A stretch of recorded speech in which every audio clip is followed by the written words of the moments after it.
Good morning, everyone. Welcome to Coffee and Football, presented by BKCW. I'm your host, Blake Monroe, where I'm joined every morning by Bobby Burton and Jerry Hamilton. Be sure to tell us where you're checking in from this morning, what you're drinking, get questions in. And, guys, we got to talk about the schedule, the 2026 schedule. In fact, Antoine already asking about it, wanting to know y'all's thoughts, but it was released last night for all SEC teams. So I'm going to put the graphic up, and let's hear y'all's early thoughts. Yeah, absolutely. I think, first of all, we knew the opponents, Jerry and Blake. We didn't know the dates, right, outside of the first three and the OU game. So the SEC released them all yesterday for all SEC teams. It was a primetime event, by the way, like everything the SEC does. Obviously, the first three were already set in stone. Ohio State, the big one, coming to Texas the second week of the season. Texas starts with Texas State this year. But let's look at the conference slate, Jerry Hamilton. Very similar to last year. Texas starts on the road. Last year, they started on the road for conference play in Gainesville. This year, it's Knoxville. For those of you guys that want to see Texas play Tennessee, make sure you get your tickets now and get your hotel rooms, because that's going to be without question, one of the more anticipated matchups for a long time. Both teams have not played. I don't even know when the last time both teams have played. Oklahoma, there's a bye week, then OU, then Texas hosts Florida, Ole Miss, Mississippi State, all in a row. And then November is a gauntlet. Oh, yeah. They go on the road to Missouri and LSU, come back home to host Arkansas, and then a short week again against Texas A&M. But unlike last year, Jerry, where Texas didn't play in Austin in October, this year they only get one game in November. So it's a front-loaded schedule. The thing that I'd also say is just the volume of elite teams that Texas is facing. 12 games, 4 of these opponents are in the college football playoff right now. And you have Tennessee, Florida, LSU, and Missouri. Yeah. I mean, look. If 3 of those are on the road. Yeah. 3 of those are on the road. Texas State, UTSA as a non-con is better than anybody that rolled through Austin last year. That was a really bad team. San Jose State, UTEP, and Sam Houston State. So those are upgraded as well. Tougher schedule next year at Tennessee is going to be a Manning fest. ESPN will love that. And then the Ole Miss game as well will be a Manning fest. So that'll be great. Luckily, Florida's after Oklahoma, because that didn't go well this year when Florida was before Oklahoma. One off week, obviously interesting as well. I think, look, that start of November is going to be really big for Texas at Missouri and at LSU. The other thing there you look at is quarterbacks. Who's Texas going to face at quarterback? Well, saying it at Ohio State, and we'll skip the other guys. I mean, look, but Tennessee, who's going to be their guy? Oklahoma, Mateer. Florida, I don't think it's a lock. It's Lagway at all. We'll see what Summerall and that new staff does. Ole Miss, probably not going to be Chambliss, right? He may be the quarterback at LSU. We'll see. Mississippi State, Kamario Taylor is going to be a problem for people. He's going to make Mississippi State a better team next year. That kid's very talented. Then Missouri, we'll see who they roll with. LSU, we'll see what Lane does. Arkansas will have a new quarterback. And then A&M. Marcel Reed announced to the world he's coming back. So, because that was a huge decision and all. He's 6'179". That pretty good quarterbacks, I think, will be on the schedule for Texas again this year. But it'll be very interesting. That first 2 weeks in at Missouri, at LSU on the road will be tough back-to-back games for Texas, because you got to see what all these teams do in the portal, to be fair.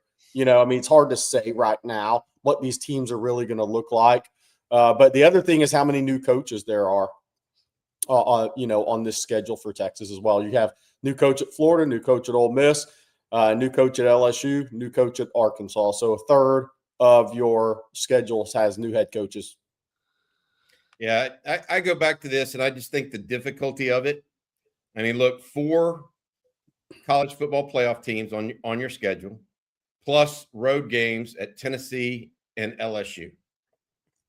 I mean, come on now. That's difficult. And so what I wrote this morning on OnTexasFootball.com, I truly believe, I hope they go to 16-team playoffs because there's going to be some really good teams like Texas that need leeway, need that extra leeway.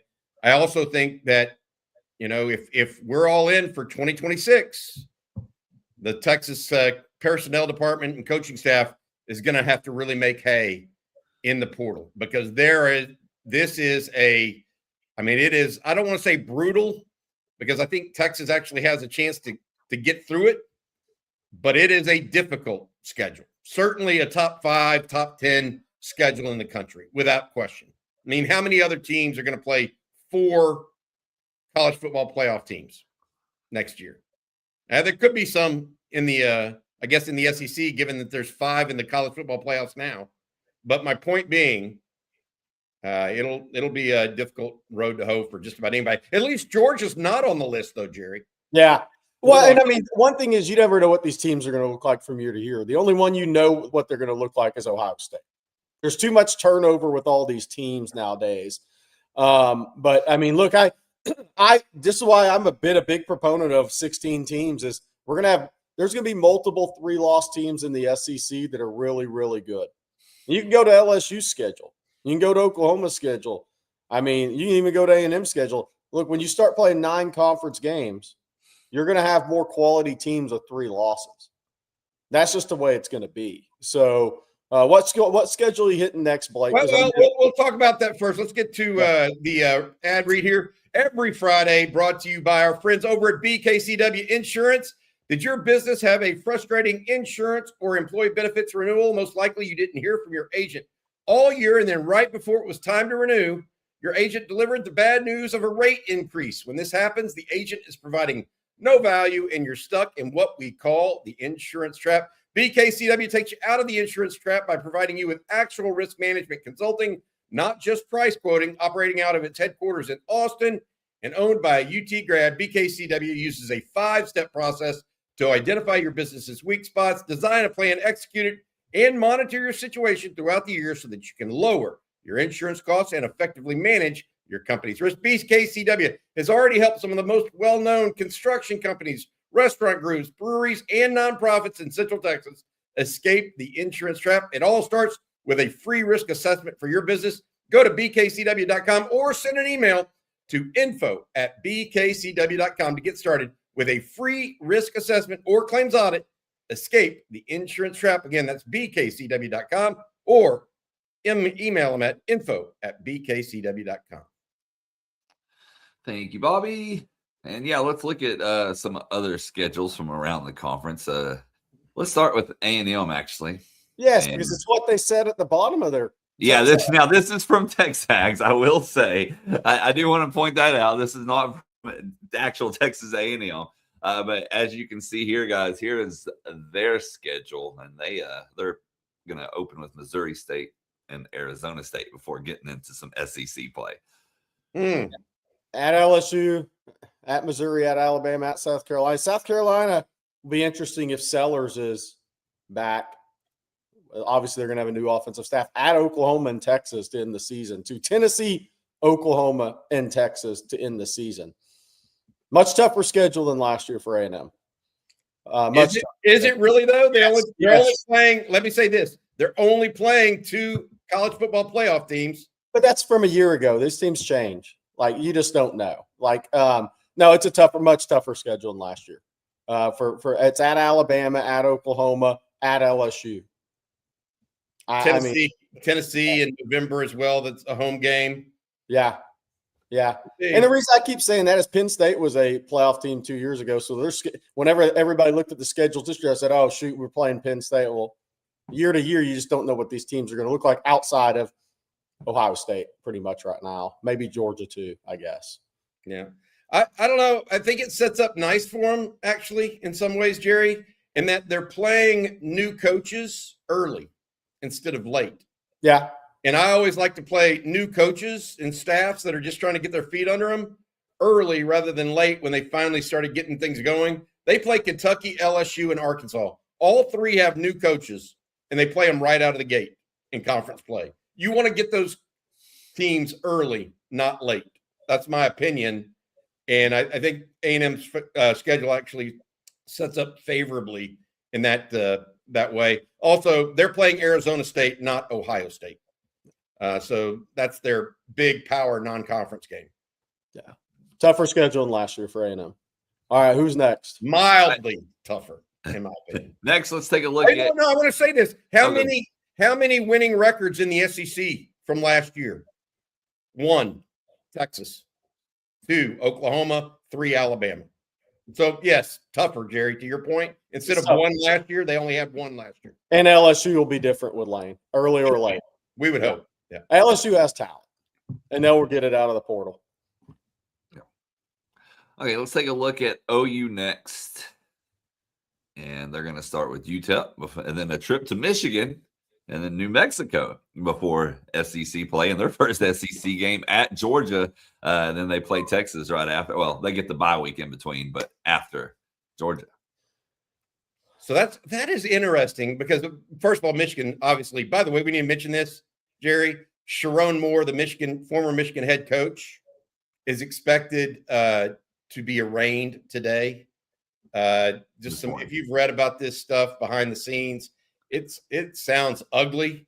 I don't have any firsthand reporting other than what I'm following in the news, but thoughts out to that group because it sounds like someone went loco on Wednesday after being fired and took it out on some other people other than himself. So I hope for the best there because that sounded a little scary in retrospect. But looking at OU's schedule, Jerry, Georgia, somehow the Aggies avoid Georgia yet again, but Oklahoma gets them. Then there's an off week. It sets up for Texas in Dallas. Obviously, both teams, both Texas and OU, will have off weeks before the game in Dallas. I think that's one of the. I want to try to say this the right way. So, Texas fans hate the Sooners. Sooners hate the Longhorns. All that stuff. One thing that I have to say that I do like about this rivalry. Almost every year, 9 out of 10 years or 10 out of 10 years, Texas and OU are similarly situated going into the week before the game. They don't play. One team doesn't not play and the other team does, or I think they do those two teams and however the schedules handle it, request or try to create a situation where both teams are playing similar type situations going into that game, not giving one a heavy advantage over another. That's my opinion. I like that about it. Then they play Kentucky, Mississippi State, South Carolina, who's going to be their quarterback. They get Florida on the road as well, home to Ole Miss and A&M, and then end with Missouri. We'll see what the Missouri looks like next year. Texas plays them as well. Yeah, Missouri's done pretty good work in the portal the last 2 years. We'll see if they retain all those guys. Right. But Wilson's getting sued. Yeah. At Michigan. Hardy's supposed to be back. Yeah. Great time to play Michigan is week 2 next year, or at all probably. But week 2 for sure. At Georgia. I mean, look, at Florida after, Summerall, we'll see who their quarterback is next year. There's 4 teams. I think most of these teams in the SEC, because Oklahoma plays 1 non-con, but are going to have at least 4 new coaches on their schedules. 3 or 4 for sure. A lot of people are going to have 4 new coaches on their schedule. That's how much coaching turnover there was in the SEC and in general this year. So something very interesting there. To me, Oklahoma's schedule maybe even a little better for them versus last year. This past year, their schedule was really tough. To me, I mean, they had a tough schedule. So this schedule, outside of at Georgia, I think is better for them in SEC. They're going to have to score more points if they want to get back to the college football playoff next year, though. That just bottom line. I know their defense is really good, but it don't work that way. Hey, I wanted to mention one thing. Go back to the Texas schedule real quick, if you would, Blake. Yeah. And I know you can. Give me just a second here.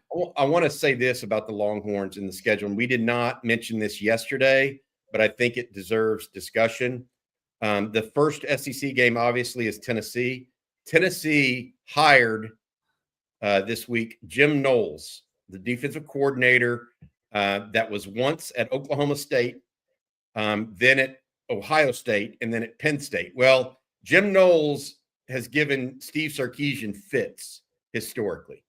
At Oklahoma State, that Quinn Ewers game, that was a Jim Knowles coach defense. Then he went up to Ohio State, last year's national semifinal. Texas scored all of 14 points. That was a Jim Knowles defense. He specializes in the 3-high safety. So we're going to, and frankly, Jerry, we didn't see much of the, you don't see much of the 3-high safety in the SEC like you did in the Big 12. So this may be Arch's first real test against the 3-high safety look that Jim Knowles will deploy at Tennessee. So just keep that in mind as well, because he was named the defense coordinator at Tennessee earlier this week. And finally, let's take a look at LSU's schedule.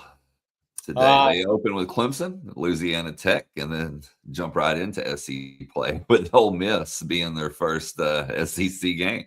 Funny schedule because they send Lane to Ole Miss and to Tennessee, where he's hated and double hated. Well, triple hated at Ole Miss, double hated at Tennessee. So a lot of vitriol there. But he's got something favorable in his year one schedule. A&M, Alabama, and Texas are all in BR. So I mean that's a pretty good schedule year one for Lane at LSU. The fact that he doesn't go to A&M, Texas, or Alabama. That's a pretty good schedule. He has Clemson at home, breaking in new quarterback, and who knows what's going to happen there. But he's got a pretty favorable schedule in year one at LSU, I would say. Auburn's always a very tough place to play. I don't care what their record is, who their team, who's coaching them. That's a tough place to play. But the fact that you get A&M, Texas, and Alabama in BR next year, that's a pretty good first-year schedule for Lane. Your road games are Kentucky, Ole Miss, Auburn, Tennessee, and Arkansas. Yeah. I mean, Auburn and Tennessee, probably difficult road games at that time of the year. Yeah. Probably. I'm going to have to do, you know what, Jerry? We're going to have to do more deep dive on Tennessee because I watched them several times this year.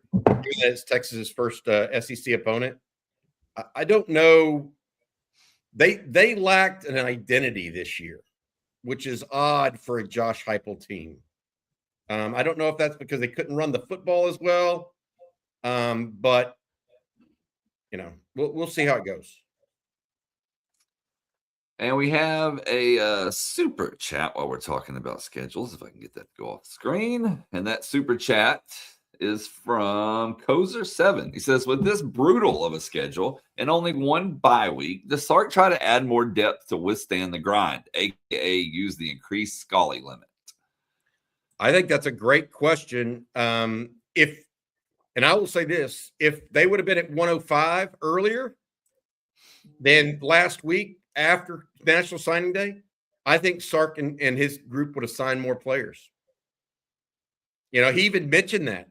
He goes, we can't go above 85 right now. I know there's talking about 105, but I can't do it. I think Texas would have went above the 85. I think they would have signed 5 or 6 more players exactly for the reason you're talking about. So I do think that Texas plans on utilizing that, but we'll have to wait and see what happens. Somebody in the chat asked for us to bring up the Georgia schedule, which we'll do. Burn-In said Arizona State has no QB. Well, you got to see what happens in the portal. I'm guessing they get a pretty good player. There's so much. That's why when we look back at these schedules in late January, when we've seen what happens in the portal, it'll be easier to assess a lot of these opponents. There we go. Georgia. All right. Tennessee State. Hello, Eddie George. Western Kentucky and Eddie George at Tennessee State. Chat. I think he got the Bowling Green job. He moved up. Arkansas, Oklahoma, Vandy, Bama, Auburn, Florida, Ole Miss, Missouri, South Carolina, and Georgia Tech. So obviously I'd say that's a really good schedule for Georgia. Yeah. I mean, what do you think? 3 teams? If Pavia is truly gone, there's 3 teams you could see beating them: Alabama, OU, and Florida. Yeah. I don't see any other team beating them next year. No. Pace King gone at Yeah, Georgia Tech. I would say they have of the 4 schedules we've looked at, 5, I would say this is the easiest schedule for me. Yeah. Because I mean, Arkansas, new coach, new quarterback, Oklahoma, material returns, but Vanderbilt, what's that team going to look like without Pavia? They're going to be good because they're good. They have good culture and program, but they're not going to be the same. And especially if they start a true freshman in the SEC. Alabama, obviously, Auburn, new coach, Florida, new coach, Ole Miss, new coach. Wow. That's really, I mean, 4, just like everybody else, I guess. But Missouri and then South Carolina and Georgia Tech. Look, their end of the year is their last 3. I mean, that's a really good end of November for Georgia. I mean, Missouri's at home at South Carolina. You don't know if Lenore Sellers is going to be back. They have new offensive staff, what all that is going to look like. The Sellers decision is big there for them. And then they got to get offensive linemen out of the portal to even have a chance. And then Georgia Tech at home. That's a really good end of the year schedule. Georgia's got the easiest schedule of the ones we've looked at, in my opinion. But we got to see what happens in the portal. Yeah, I agree with that. And I would say this, talking about Vanderbilt, Jerry, I want to add this because the Michigan situation now with that open, that job open, 2 names that continue to be mentioned are Kalen DeBoer and Clark Lee, the Vanderbilt coach. Now, Clark Lee passed on Florida to stay at Vanderbilt. Yeah. But is Michigan more befitting of his style of coaching? I mean, I can see him being more of a Midwest fit than a deep South fit. Yeah. And so I not saying he hasn't, I know that throw the extensions away. Eli Drinkowitz, all these extensions, they've been, I think letters of understanding have been signed, but probably not full contracts. So let's see what happens with this Michigan job. Because look, back to back, I'm looking at October 3rd and October 10th. Those are probably your 2 top candidates for the Michigan job right now for Georgia. So let's see what happens. Interesting. Yeah. So let's see here. Let's talk the portal for a moment. That's another hot topic this time of year. And knock on wood, we haven't had any news break during the show like we've had multiple days this week. But Bobby, give us a rundown. Yeah, absolutely. It has literally, I mean, every day this week we've had something go on the portal. So in like 15 minutes, we expect something to happen in the portal. Don't worry about it. Look, yesterday, Derek Williams announced that he is going in as well. Hey, come on, Blake, we need to fix this Will Stone thing. Yes, I will do that. He started more games than that, theoretically, since he kicked off for 3 straight years. But long story short, Derek Williams is the one that went in yesterday that really was a big it was the biggest news. But I want to say this, and I think that people take me the wrong way, but he's kind of blocked right now at safety. If Jelani McDonald returns, Xavier Filsami last year played more than Derek Williams did down the stretch. And that is a sign for Derek Williams that, hey, I'm older than Xavier Filsami, yet I'm not playing as much. That's a sign that you've been blocked a little bit. And so I think he's making a move he thinks is best for him. More power to him. There was a report that Wardell Mack was entering the transfer portal. I will say this: he's been at practice all week, and he could end up in the portal. So I'm not actually debating the veracity of that report, I guess is the best way to put it. However, he has not informed Texas that he's going in the portal at this time. Otherwise, he wouldn't be practicing. So that's where it's at right now for Wardell Mack. Longhorns currently at 9 in the portal. Jerry and I both think that this is going to go upwards of 15 to 20 before it's all said and done. Yeah, and I always want to say, just because a guy leaves doesn't mean they're not a good player and won't be a good player somewhere else. I mean, Texas has had multiple guys started SEC teams this year that transferred out of Texas, right? So, and around the country.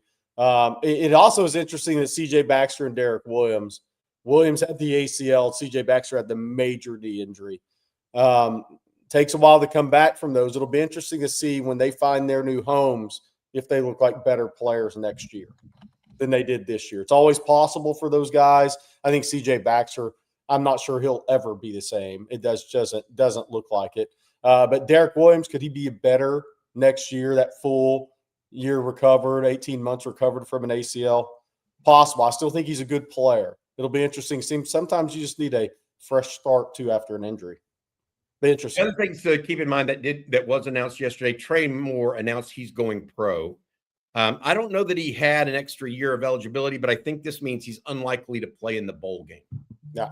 And so Trey Moore saying his farewell to the University of Texas and thank yous to the coaches, not only at Texas, by the way. I thought he did a great job including UTSA in that conversation, saying they gave him a chance when not many people did. I thought that was great. For what it's worth, players that are playing in the bowl game, as of right now, all 5 offensive linemen that started or that ended the season are playing in the bowl game. So that's what we know as of right now. That could change if Trevor Gooseby decides to go pro. But as of right now, they've been practicing. So that's 5. Also, Michael Taft has been practicing as well. Some people thought he might be a guy that opts out since he's going to the NFL draft, but he's been practicing. So Anthony Hill and Trey Moore right now, the guys that are on their way and not practicing with the team. Well, before we move on and get to some more questions, Bobby, first, I'm going to let you tell everyone this morning about Kirby Lane. Oh, I can do that. I can. Kirby Lane is celebrating 45 years in business in the Austin area. Now they have multiple locations.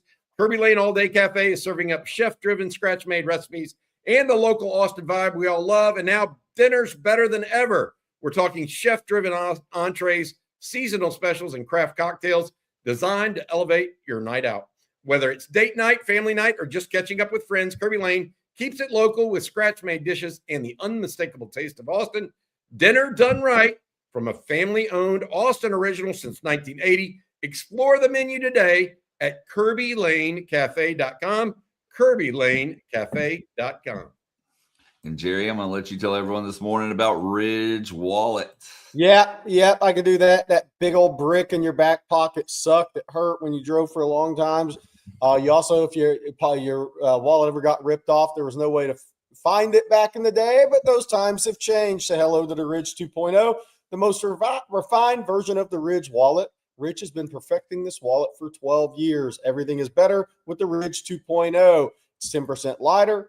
Every gram matters in the Ridge Wallet 2.0. They found the perfect balance. They made it more modular with improved cash straps, money clips, and AirTag attachments. That's very important. We'll get to that in a second. There's more than 50 colors and styles to choose from. You can even get a wallet that features every NFL, MLB, or college team. Perfect for holiday gifting, especially since Ridge is having their biggest sale of the year right now. Plus, all Ridge wallets have a new industry-leading built-for-life warranty. So even if you have a wallet lost or stolen, they've got you covered. Does it give you peace of mind that all Ridge wallets have RFID blocking technology, keeping you safe from digital pickpocketers? Over 100,000 five-star reviews.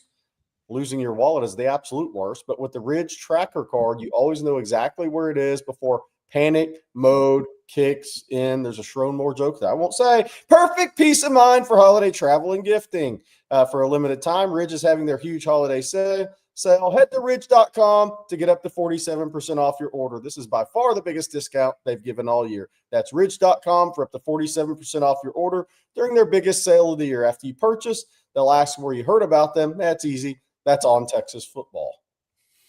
Thank you, Jerry. And I am going to tell everyone this morning about Aura. I love me an Aura frame. Bobby loves his Aura frame. And if you're anything like me, every year there's that one person that it's just impossible to find a gift for. But this year, I'm skipping the chaos. I have it covered. Aura frames is my last-minute lifesaver. We're actually giving them to my in-laws this Christmas because it's the one gift that feels personal. You can preload it with photos before it even ships, add a little message, and it shows up ready to go. You can even keep adding photos and videos from your phone all year long. It's literally unlimited. You just connect the frame with the Aura app, connect it to Wi-Fi, and you're all set. And for a limited amount of time, you can save on the perfect gift by visiting auraframe.com to get $35 off Aura's best-selling Carver matte frames. They were named #1 by Wirecutter. Just use promo code ONTexas at checkout. That's auraframes.com, A-U-R-A frames.com, promo code ONTexas. Now, this deal is exclusive to listeners, and frames sell out fast. Order yours now to get it in time for the holidays. Support the show. Tell them On Texas Football sent you. Well, let's jump right back into questions. There was a question, Blake, about Michigan guys in either signees asking for releases. I just saw it and I wanted to comment on that. There you go. I think the tight end, the guy that signed with Michigan as a tight end, is asking for his release. I can tell people that there's been no Malachi Lee contact. Nobody's reached out. He hasn't asked yet for his. So nothing moving there. I'm not sure Texas could even take the call. Yeah. I mean, frankly, I think that would be illegal to even take the call. I think the agent from the agent side. Yeah. Gotcha.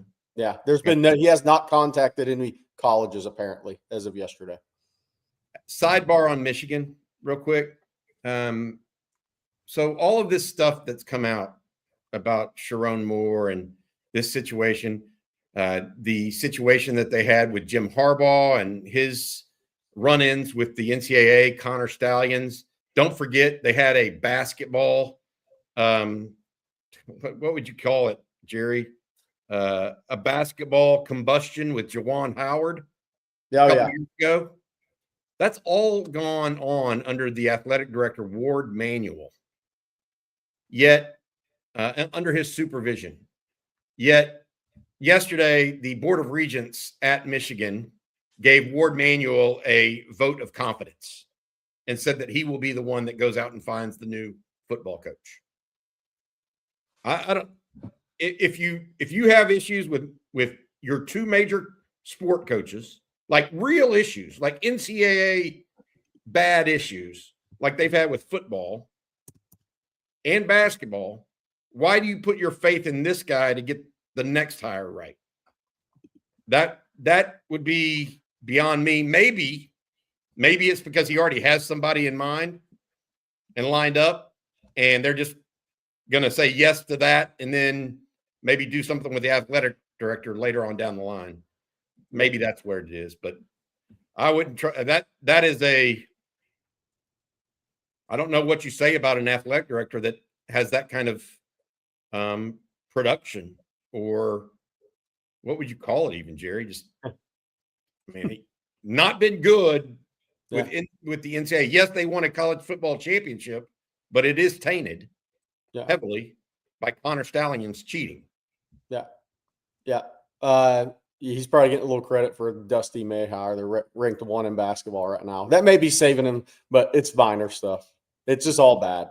Yeah. Jawan Howard is, just total. He hired him. Yeah. We have a super chat here from Bald Father Betts. Any known targets for Texas from the portal yet? And Bob, you kind of answered that a second ago, but yeah, they're not. Here's the reality of it. Texas is not going to go put its cards on the table in mid-December. People are saying, oh, they've got to. I read some of the chat comments. They need to set up a visit right now with the safety from Clemson. They need to set up this. They need to be work. They are trying to do a lot of things, but they're not going to put their cards on the table in mid-December when the portal actually doesn't open until January 2nd.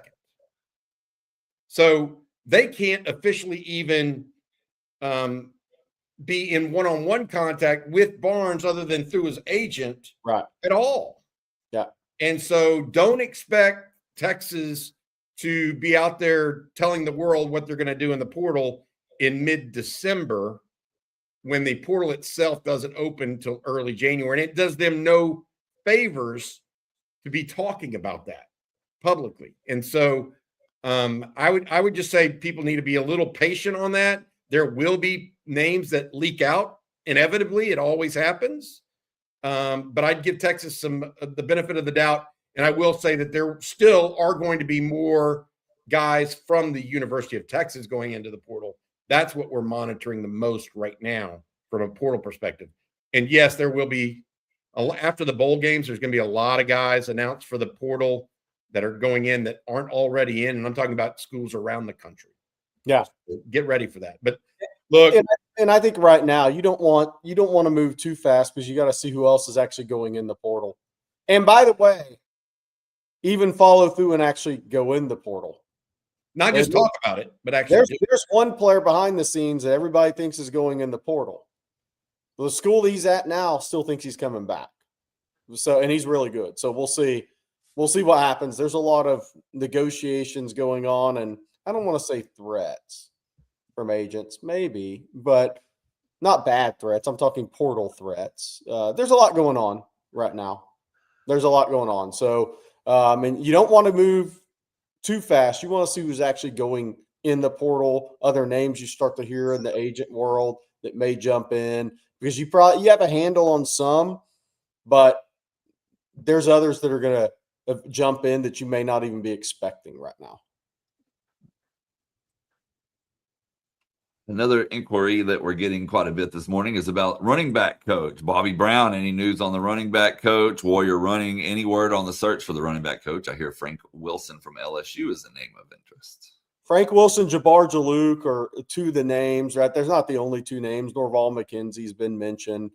There's some guys that want their name mentioned, but that doesn't mean they're in the hunt. I think there's a distinction to be made there. But give people a sense of who those people are that don't just know Texas like the back of their hand, Jerry. Like, where is Jabbar Jalouk from? Jabbar Jalouk and Frank Wilson are both St. Aug grads in New Orleans. Obviously Frank Wilson I'm not sure I think NIL is your recruiting rainmaker nowadays, but there are certain guys who have a dominant history in a city, a major city that's a great talent producer. And Frank Wilson is that guy in college football in New Orleans. He's the guy. The only guy who's ever been able to crack him is Nick Saban. So Frank Wilson his resume of recruits is about as impressive as you'll ever see. Obviously, he's the interim LSU head coach, will coach them through the Houston Bowl. He has not yet been retained by Lane Kiffin. So I think that's a key part of that process. Jabbar Jalouk's been at Florida. He's been at Louisiana Tech. He's been at LSU. He was a former high school head coach at Edna Carr for a long time, won multiple state titles there. They're both 52, 53 years old.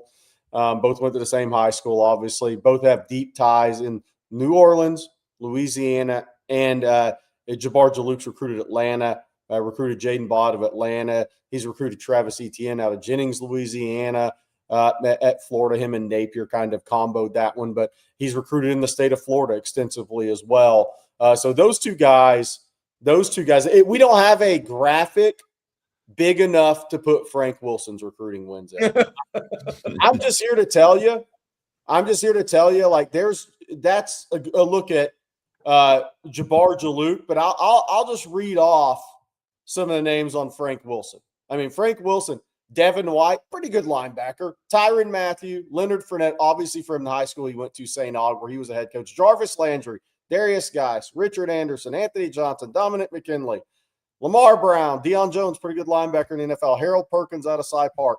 Caden Durham, Duncanville, Harlan Berry, Nick Brissett, Darrell Williams, NFL running backs, Malachi Dupree, NFL wide receiver, Trey Turner out of St. Aug, NFL guard. I could keep going and going and going and going. Frank Wilson's resume as a recruiter is as good as it gets in college football over a 15, 20-year period.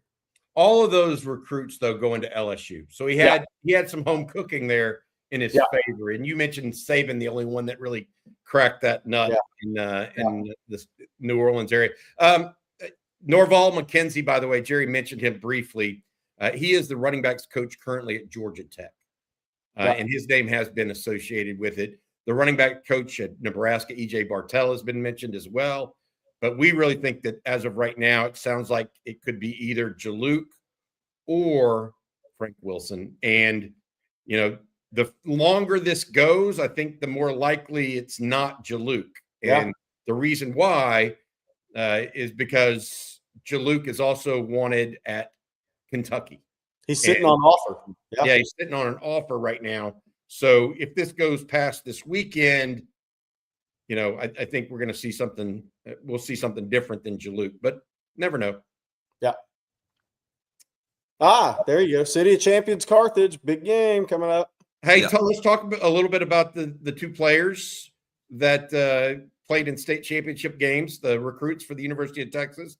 Yesterday, Jerry, Derek Cooper and Samari Matthews from Florida and North Carolina, respectively. Yeah, Huff High won state. Samari Matthews was named the Player of the Year in the state of North Carolina. They won state. They beat Millbrook yesterday, had a 14-0 season. Derek Cooper, Chaminade, lost to Cardinal Newman, who has one of the best coaches, pure football coaches in the state of Florida, Jack Daniels, buddy of mine. Yes, he's got a great name. He's also a hell of a defensive mind, always has been. He used to coach used to be the D coordinator in the Under Armour game for us for years when I was at ESPN Under Armour. They beat Derek Cooper and Chaminade on a 17-14 yesterday. Hayward Howard and Edna Carr will play for a state title and are the favorites to beat St. Aug this weekend. There's some huge games that involve future Texas targets around the state of Texas. This is a huge, massive games coming up. Frisco Lone Star, extremely talented, plays Aledo, for those that don't watch our high school show weekly, Coach Buck, who's won about double-digit state titles, right? 9, Blake, said this is Aledo's best defense he's seen. I mean, that's saying something.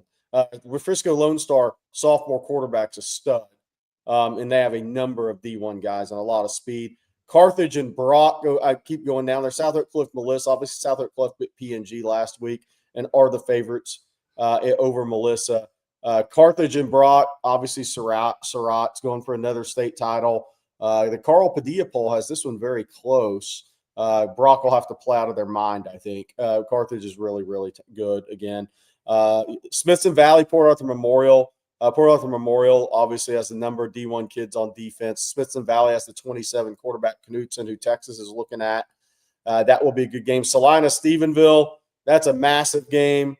Oklahoma's commit signee quarterback at Salina. They've been through a lot off the field this year as a program. Sometimes that galvanizes them playing Stephenville, who's all young on the offensive skill side. They'll be back again next year. Sinton Wose, obviously West Orange Stark. That'll be a pretty emotional game for the West Orange Stark community. Dan Hooks passed away earlier this week, their longtime coach who's been retired. Bernie Richmond Randall, running back there, is having a monster season. Lavernia Kilgore, somebody in the chats, I think nephew's on the Lavernia team. Bring your lunch pail. Kilgore's really good, fast and physical. Then that last game, Shiner, good place to go watch a game at a bar, plays Mount Enterprise. The running back linebacker, Keegan Ash, who's signed with Texas Tech, broke the long-standing single-season rushing record in the state of Texas. Kenneth Hall held for 70 years, plus years. He broke that last week with a 500-yard rushing game. 47 carries for 501 yards. I think they will probably beat Shiner. He's got an outside shot. Outside shot to get close to Derrick Henry's all-time rushing national record in yards. I mean, and the only reason I say that is he's had 447 and 501 the last 2 games. If he replicates anything close to that, he's right there nipping at the heels of that record. What's his name again? Keegan Ash. Good, he's a really good football player. They played Overton twice in district, and then 2 weeks ago in the playoffs, he played against one team twice. He had 61 carries for 1,047 yards. Can you imagine being that poor head coach? Where is he going to college? Or is he a college? Texas Tech signed him. Interesting. Now, I think they're going to play him at linebacker. So that they find another Jacob Rodriguez type, undersized kid, not highly recruited guy that ends up being a baller. Texas Tech's had a lot of those at linebackers over the years. Yeah. But he's putting up massive stats. He also has 500 yards receiving this year and 102 tackles on defense. Yeah. Who's already punched their ticket for the state championships? I was about to say we need to congratulate a few teams, including Newton, Hamilton as well. Joaquin come from behind victory last night. They were down. They were actually a 10-point underdog, and they end up winning by 9. And then Joaquin with a big upset over Refugio. Now, that's a big upset. Refugio offensively is just really good every single year. Now they come out of Region 4. So they have an easier path. But Joaquin, that was a big upset. And Newton East Bernard, Newton's really, really, really talented this year. I mean, they're a favorite to win state. And, look, if Shane Bernard had been at East Bernard, he probably would have punted 10 times last night, it looks like. And for about a 61-yard average in high school. Shane Leckler, not Shane Bernard. Yeah, Shane Leckler. He would have punted 10 times for a 61-yard average in that game. Best high school punter I've ever seen in my life. I'll never see anybody better than him in high school. Never. Never. We got a super chat regarding the playoffs. UT Tyler guy, thank you for the super chat. It says, I'm an ex-Allen high school grad. I don't follow them as close as I should. They play Duncanville tomorrow. Are there any Allen targets on the Texas radar? Nobody that's been offered. That's going to be a heck of a game, though, because there's some people say, well, Allen, what are they, before Kyler Murray, post Kyler Murray, obviously Kyler's one of the best high school players that the state's ever seen. But that's going to be a great game. Allen has kind of had a little resurgence there. They had a rougher stretch for Allen. Rougher stretch for Allen means first or second round playoff loss, right? I mean, they have almost 7,000 students at their school. So whenever they advance deep in the playoffs, that's really good for the playoff gate because – I mean, when you got 7,000 students, you got a lot of options of kids and parents that'll come to your games. But that should be a heck of a game. Duncanville beat Waxahachie last week, who was Cohen Brown.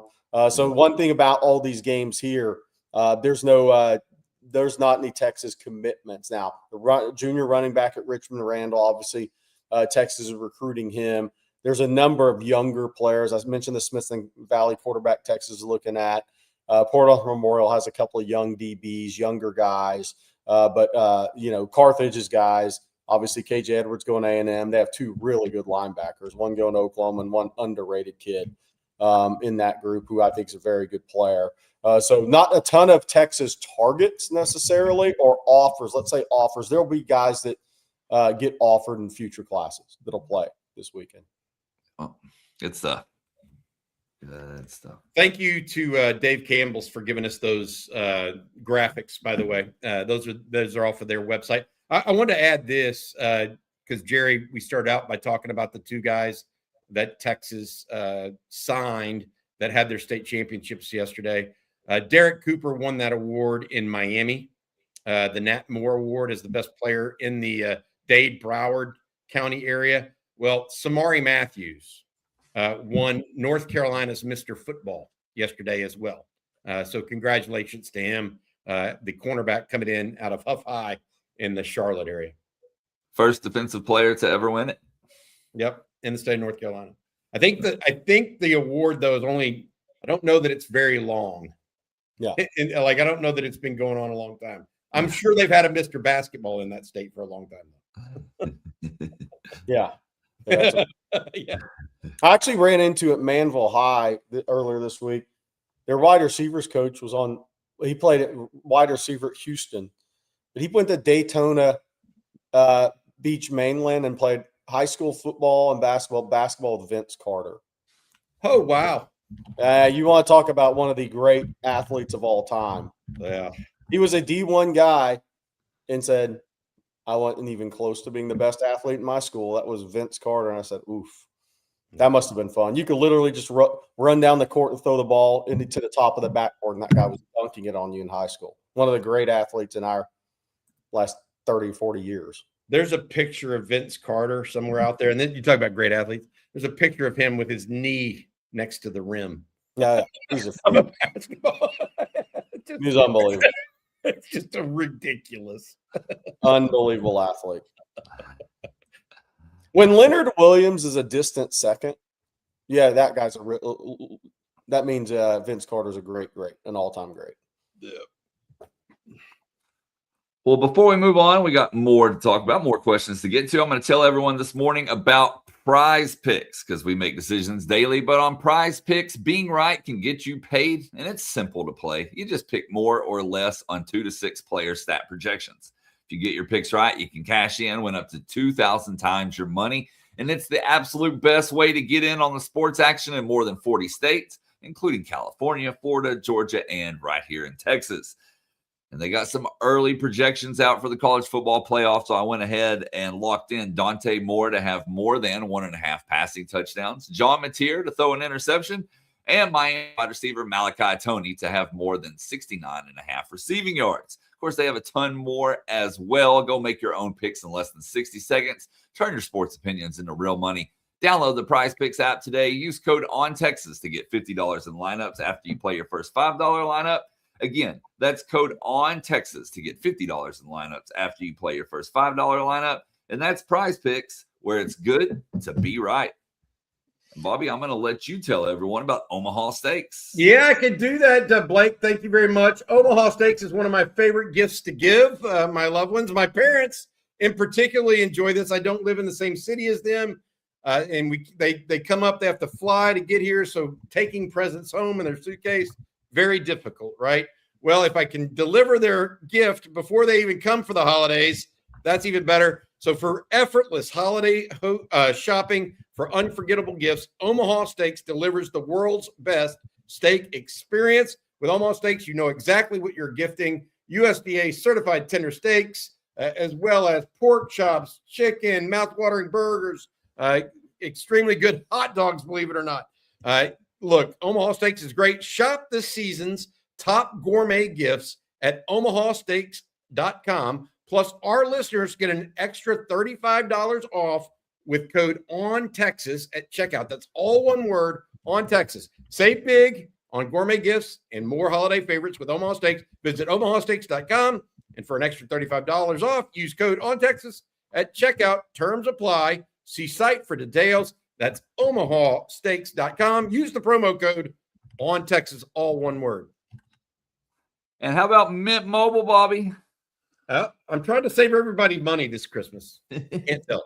There's a plan here. One of those ways is using Mint Mobile as your wireless carrier. You can make the switch to Mint Mobile now. It's the wireless plan I sent my son off to college with. With Mint, you can get the coverage and speed you're used to, but for way less money. For a limited time, Mint Mobile is offering 3 months of unlimited premium wireless service for $15 a month. So while your friends are sweating over data overages and surprise charges, you'll be chilling literally and financially. Skip breaking a sweat and breaking the bank. Get the new customer offer and your 3-month unlimited wireless plan for just $15 a month at mintmobile.com/OnTexas. That's mintmobile.com/OnTexas. Upfront payment of $45 is required, equivalent to $15 per month. Limited time new customer offer for first 3 months only. Speeds may slow above 35 gigabytes on unlimited plan. Taxes and fees are extra. See Mint Mobile for details. Somebody asked me the other day, is it really slow down? Not if you're not playing video games every minute of every day. The plan works just fine. That's one of the good things about switching my son to the Mint Mobile plan, by the way. Well, we're going to get some more super chats in a moment, but we've had a lot of people join us this morning, and I thought we could take a look one more time at that Texas 2026 schedule now that the dates have been released. Yeah, starting off SEC play on the road at Tennessee, similar to this past year where Texas started off in Florida or in Gainesville on the road. The difference this year, in my opinion, is October was the gauntlet for Texas, right? On the road almost day after day after day or week after week. This year, November looks that way with 3 of 4 games in November going up against Missouri, LSU, and A&M all on the road, only getting Arkansas at home. I do like, Jerry, that they've kind of flip-flopped the Arkansas and A&M games home and away each year. I think that's good. Yeah. So hopefully that stays in the future where it's not always like the last couple of years, Texas has either had them both at home or both on the road. Now they flip-flop that along with OU always being a neutral site game. So the 3 rivals will be even almost.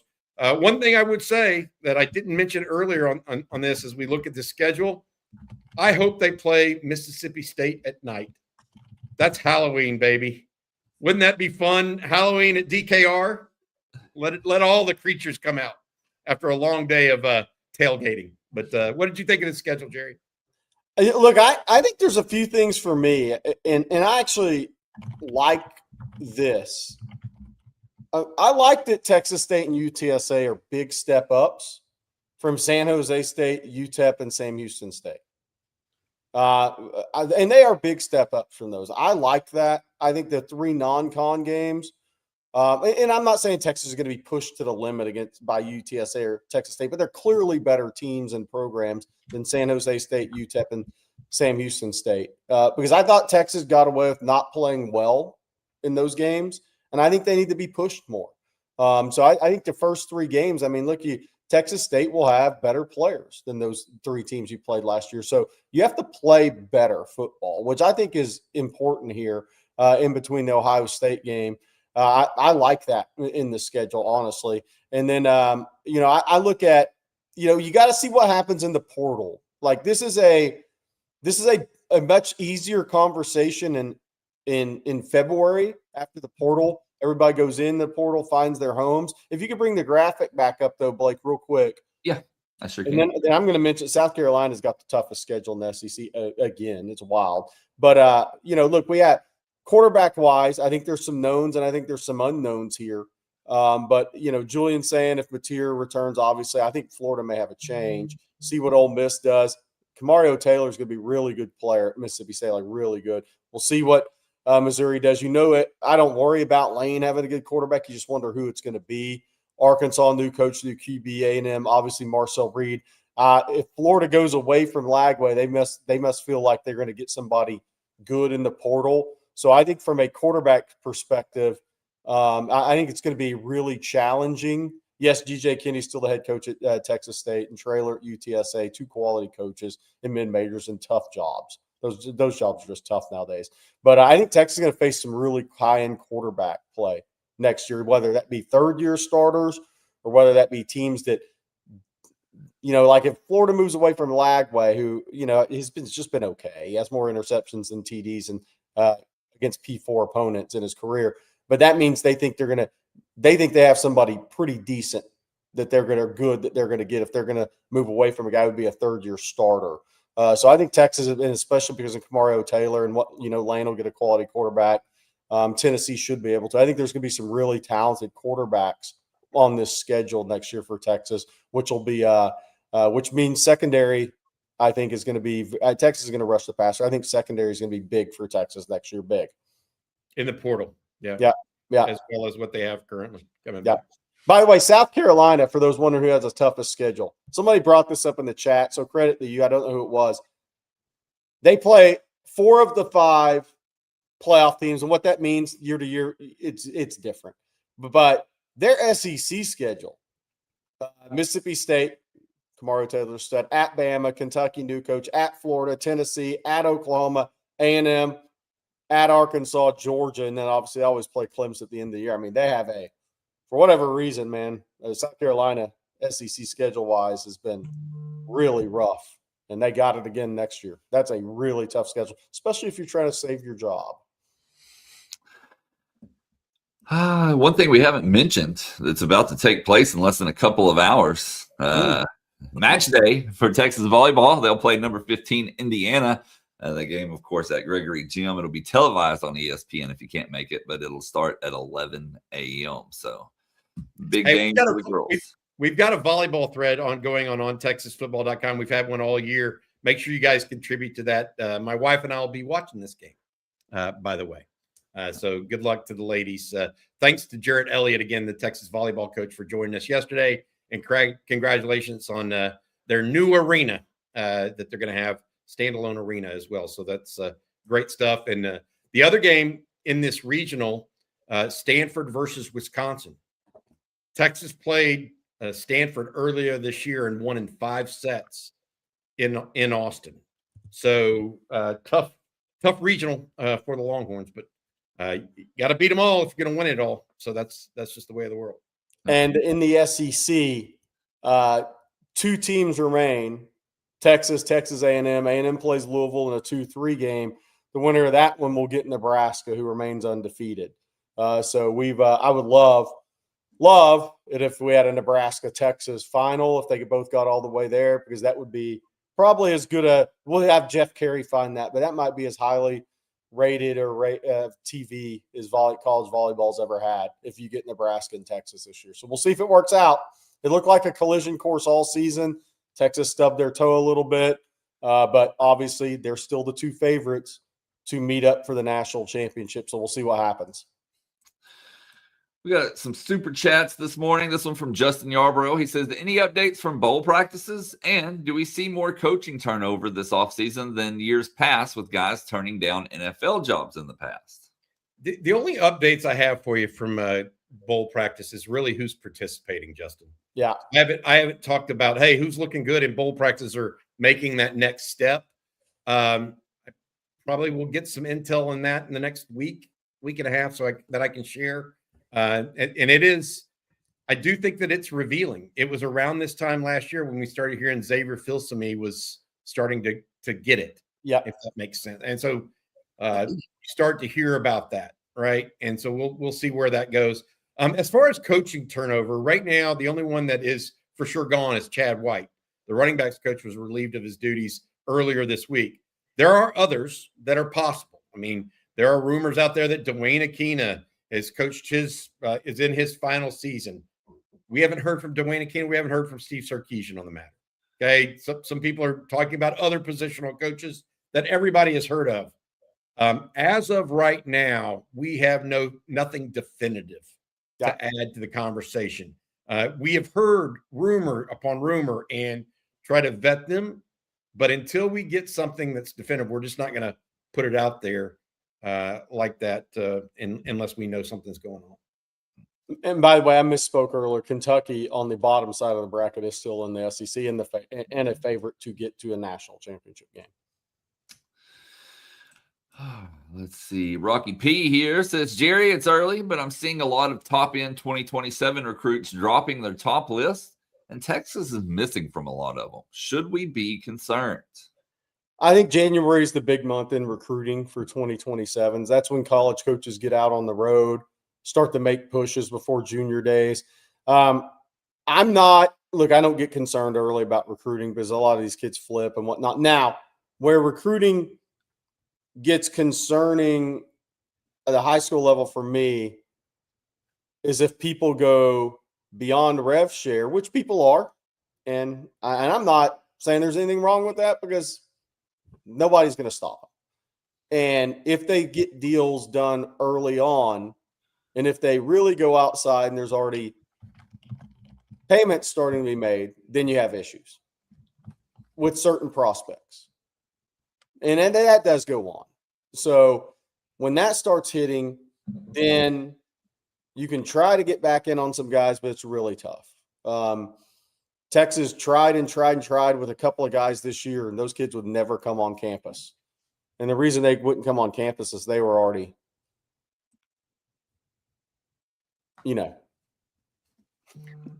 I'm not worried, to your point, Jerry, about missing early lists like this. Early lists can change with one visit. So it would be one thing if he's saying, I'm committing tomorrow, which is harder to get, to flip somebody. Yeah. But if it's I'm dropping my list of my 8 favorite schools. Well, there's room for a 9th if you visit Texas. Yeah. It's just not definitive. Like these lists are made to be. I think that's part of the issue. Yeah. And then Jeff Carey here. Thank you, Jeff. Conference championship numbers. Big Ten, 18.3 million viewers. SEC, 16.86. Big 12, 9. ACC, 3.88. Mountain West, 3. And then American, 2.41 million. Yeah, let's give them a spot in the playoff, though. The ACC was going up against that Big Ten game. Yeah. SEC and Big 12 ran virtually unopposed because the American and I think wasn't the Mountain was the American on Friday night, wasn't it? I think so. I think so. Yeah. Look, Ohio State's a major draw. Yeah. Ohio State is a major draw. I think the Texas-Ohio State game, Ohio State-Michigan, and Ohio State-Indiana may be 3 of the top 4 games this year viewed. So, but I don't think another one of their games was like Texas, I think, has 4 or 5 games in the top 20. If that makes sense. Yeah. Georgia had 5. Yeah. Alabama had 4 or 5. Yeah. That Ohio State-Indiana matchup was a massive one for TV. And Duke in Virginia in football is never going to be. The ACC couldn't have had that. I think will cause the ACC to look at how teams qualify to get in the ACC championship game. But I think these championship games are coming to an end quickly. But if they remain 2 more years, they are already, Jerry, Jim Phillips, the ACC commissioner, has already come out and said they are looking into it. What Jim Phillips wants to do, the ACC commissioner, he actually wants to standardize how teams pick their conference championship game opponents or participants across all major conferences. I don't know why Jim Phillips feels the need to do that and just pay attention to his own league, which is struggling. The idea that Jim Phillips is going to try to tell other people what to do or dictate it to Greg Sankey is kind of funny, but that's a different story. But when this eventually goes to 16, these conference championship games are going away, I believe. No, they won't next year. Well, they won't until 2032, I guess, when the next TV contracts are up. But they're eventually going to go away. They're not going to, if it is, maybe it's a play-in game, but it's not going to be 1 and 2 and conferences playing for a championship, which is not as meaningful anymore. So have to have them as play-in games and not as actual conference championship games is where this needs to head. Bobby, can you tell us about BKCW one more time? I can, Blake. BKCW has been a advertiser of ours for a long period of time. We appreciate them very, very much. Look, it's coming around right now, renewal time for your business. If you have a business and you need insurance or employee benefits renewals, make sure you check out BKCW, even if it's just for a second quote or another option to consider. They take you out of the insurance trap by providing you and your business with actual risk management consulting. Based in Austin and owned by a UT grad, they have a 5-step process to identify your business's weak spots, design a plan, execute it, and then monitor your situation throughout the year. BKCW has already helped some of the most well-known construction companies, restaurant groups, breweries, and nonprofits in Central Texas escape the insurance trap, and it all starts with a free risk assessment. Go to bkcw.com or send an email to info@bkcw.com to get started with a free risk assessment or claims audit. Escape the insurance trap with bkcw.com. Thank you, Bobby. And some more super chats we need to get to this morning before we call it a day. And let's see this one here from Roy. Roy says, you keep saying Texas is all in for 2026, but if Texas does not get Wilson my mind just went blank there. Yes, thank you. Then I beg to differ. We need the splash hire for the portal juice. I think the portal juice is NIL. Yeah. Now I think, look, I would love it if Texas got. I'm out there with Frank Wilson. I would love it. I mean, look, I don't care what his head coaching record is. I don't give a crap about anything about that. You need somebody that can. Look, Frank Wilson's also recruited Texas a long time. I don't think there's rainmakers anymore. I think NIL is rainmaker. But from a relationship standpoint in areas, there's nobody better than that guy. So, and I do think that can get you in the door. But I don't think it's meaningful for portal. But I do think Texas will have a running back coach in place prior to the portal. I don't know. I don't know the timing on the running back coach. I would disagree, Roy. I know you're a longtime listener. This is not true, in my opinion. To Jerry's point, you don't need a splash hire at running back coach for portal juice. That's not what you need. No. You need. I think that 80 to 90% of portal has already been contemplated and discussed with agents, et cetera, right now. So saying a coach, an existing staff member even at Texas versus somebody else, excuse me, I don't think that it has the impact that you think it might. I think it's a new day and age, and an assistant coach. I don't know that now. If it were a coordinator, different story, but a position coach, I don't think so. I hear you though. I want them to hire a big time guy. I want Sark, and you don't have to have every position coach doesn't have to be a big time guy. By the way, I want them to hire somebody that fits, and go from there. But I don't think it's going to have an impact on the portal unless they're bringing a player with them, which that just doesn't happen anymore, really, based on certain things. Yeah, I think the biggest thing for me with the running back hire or a position coach hire is NIL wins a vast majority of these recruitments, but who can identify kids in certain cities, areas early and get them on campus multiple in their family, have the ability to get them to your campus multiple times. That's where I think these assistant coach hires are really big. And, with running back coaches, and, if it's a New Orleans area, they want to attack, or Louisiana, if it's Atlanta, if it's Florida, parts of Florida, being able to get these guys, these younger kids to campus earlier so you can make the best decisions you can on player, family fit, I think that's where they're invaluable now, really invaluable. And the one thing that, to Jerry's point, when you talk about some of these guys that are possibilities at running backs coach that can really matter, is everybody has NIL now. Yeah. So what if the NIL offer from both places is the same? They're going to go to the one that they think they have the better chance to play at and the better relationship with. And that's where those recruiters can make a difference. And then Lee Barden with the super chat said, folks, what do y'all think of Gundy as an offensive specialist or assistant to the head coach, or Pittman to help flood? First of all, Sark hasn't been shy about hiring former head coaches. He hired Paul Christ from Wisconsin. He hired Neil Brown this past year from West Virginia. I don't know if Mike Gundy wants to go work for someone else. I don't know if Sam Pittman wants to go work for someone else. The thing nowadays is these guys make so much money, they could just be Ed Orgeron and go live on South Beach, or Manhattan Beach. He's taken 3 years off and is tan, rested, and ready.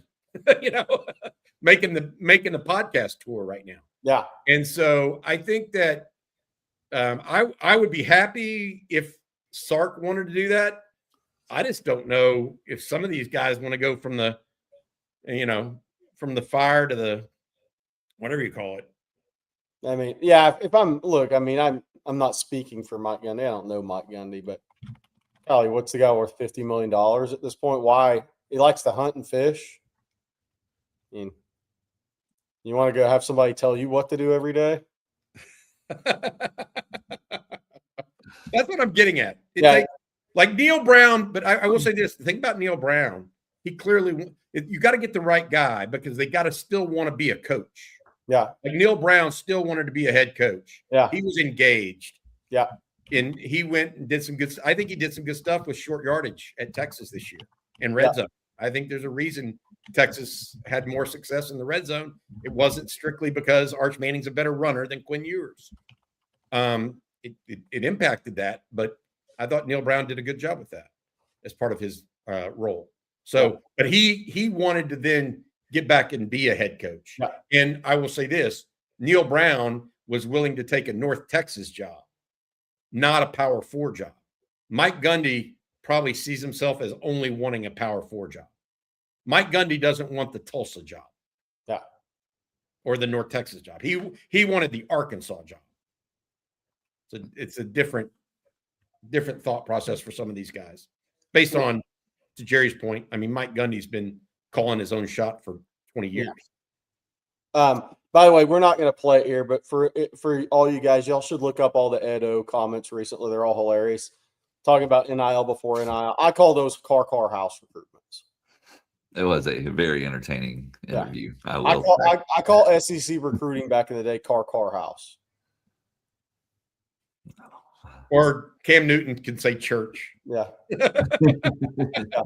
A lot of those recruitments back in my days, it started with, hey, get Junior a car.